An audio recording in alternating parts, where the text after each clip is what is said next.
In this video net interview at IBC 2012, I'm speaking with Jens Sigurdsson, who's the TV product manager for Vodafone Iceland. Hello, Jens. Hello.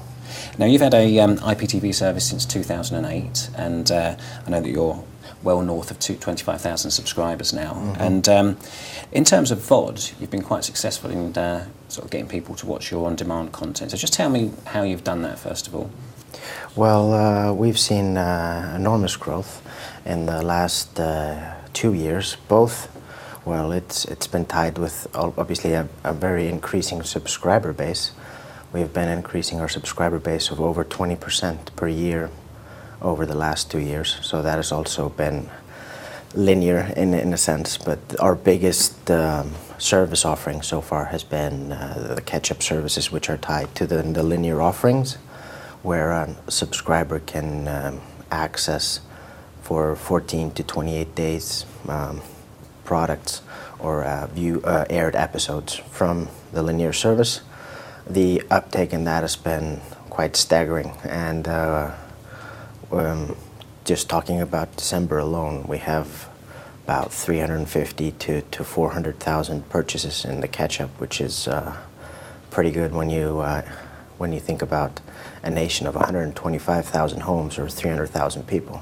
So that's more than one rental per capita. That's solely that month. And these are great growth rates that have been we have been sustaining throughout most of 2012. So that was just a peak for us, and then we just kept on climbing.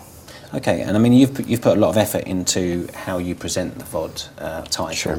And just tell us, in terms of marketing it, what have been the success stories? All right. Well, the biggest thing, obviously, we did this year was moving from the platform we deployed with in 2008. We moved to SBL's Evo solution, built around the Vodafone GUI that has been deployed in Germany and elsewhere. That GUI has then been on air now for about, well, close to 4 months now.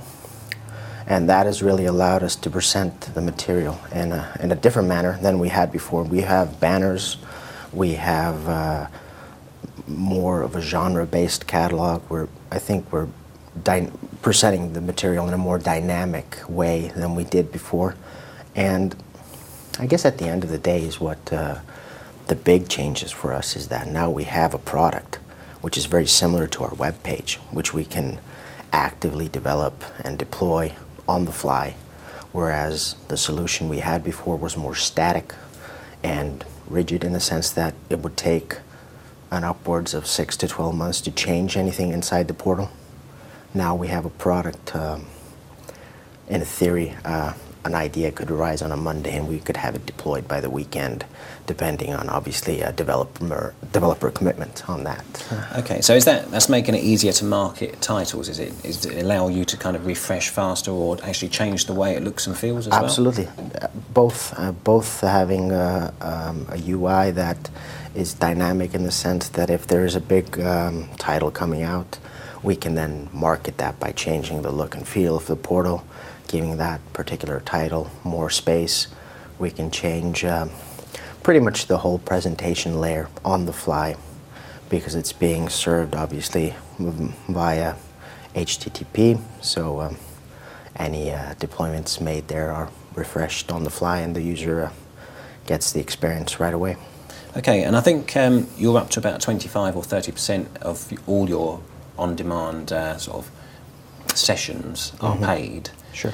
Can you get that higher, or is there kind of like a level after which you just can't get more money out of people? Well, I think that's a big challenge for us. I mean, obviously we've seen that there is a market. There is people like to order VOD. So I think the biggest challenge for us is to find out what they want. And one of the things that I've been looking at here at IBC is some sort of recommendation layer on top of what we have today. And I've been to a couple of booths, and there's a couple of things that interest me and the things that we'd like to deploy in either this fall or late this year or beginning of next year, whereas more of a either it be a log in, log out type of recommendation, or you can filter usage throughout the day or the 24 hours. Say in the beginning of the day you have more children's material being pushed or whatever. Then it moves into maybe episodes and then certain type of featured titles in the evening based on what you've rented before. If you're a James Bond buff, you get maybe those type of recommendations. If you're a comedy buff, you know, etc., etc. So I think that is going to be the way forward, and presenting the material in a way, the material that the user wants, because our catalog contains, you know, thousands and thousands of titles, and we want to push the ones that you are interested in, whether it being a featured new title or something from our catalog. Do you have a sort of a target date to try and have recommendations working? We'd like to do it before the holiday season, but that's obviously not entirely up to me. No, okay.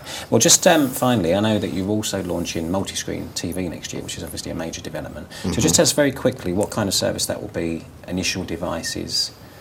Okay, well, I think also what we've learned throughout the last year or two, or even close to 4 years now, is that there is high demand for an extra set-top, a third set-top, and even a fourth. And now on the fiber network, you can have up to 7 set-tops in a home.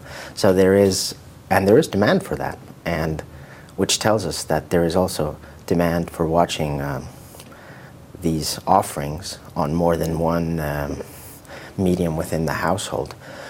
Whether it be the set-top for the future is obviously not very sure, and probably not very certain. So we want to offer the multi-screen.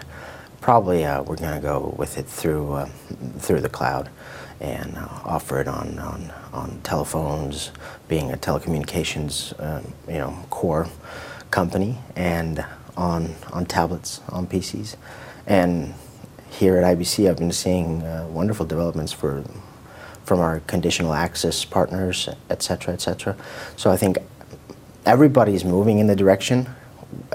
At what time to enter, to penetrate, is still a bit of a riddle inside of an enigma. And can you be any more specific than next year, or is it early, late? Unfortunately not. We are still in the market of getting together a couple of core pieces of that puzzle, and but obviously the big things are conditional access and triggering, making sure that the material is presented to the user in a secure fashion.